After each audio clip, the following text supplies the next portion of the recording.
last most wind-raked stop. We're kind of exposed here as we get down to try to find more tufa to hide behind when we get down to the shoreline.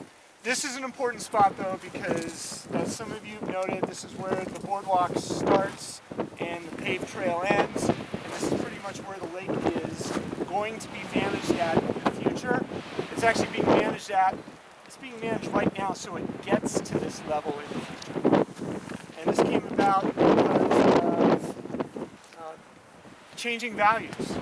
People decided that water wasn't just for people in cities or for farms. It was also valuable for streams, for fish, and for scenic values, and for recreational values, ecological values. And the California Supreme Court agreed in 1983.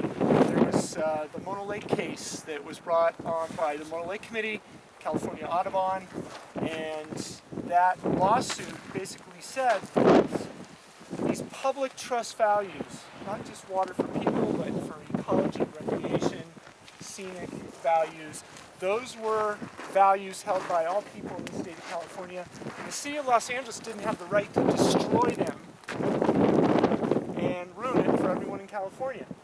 And the California Supreme Court, where this suit ultimately went, agreed and said that yes, Mono Lake has these public trust values, recreational values, ecological values, scenic values, but they had to be balanced, and in the exact words of the courts, so far as is feasible, with the competing value of water.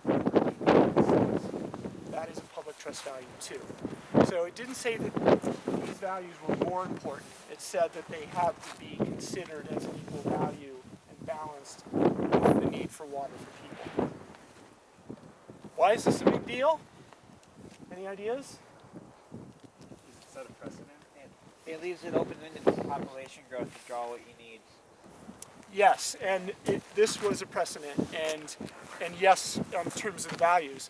This was the first time in California history that anyone ever advanced this concept. Oh, look, we like water for this and this. Maybe we should do everything we can so we can have all of those. Instead, it was the greatest good for the greatest number where people were in consuming water, and there was no conservation, there was no recycling, there was no sort of wise water use. Because there weren't that many people in California, and everyone thought stuff like this was boundless, 80, 100 years ago. So, turns out it's not, and so far as feasible is all about what you mentioned. Conservation, it's about recycling, it's about making choices and getting together and finding solutions, and being smarter and using technology to stretch our water. And we have done that here. We are doing this in California because now the California Supreme Court said it's a value recognized in the states. Everything we do with water in California is about finding that balance. That's why Mono Lake, as tufa, is famous. Any questions, comments, observations about this rate at the time? Was a radical decision back in 1983. So what's your question again? Do they have an idea when it's going to reach 12? How long will it take to get here? Well, about before the drought, we said 7 to 20 years. Now we're thinking 40 years because we lost 6-7 feet of elevation due to the recent drought.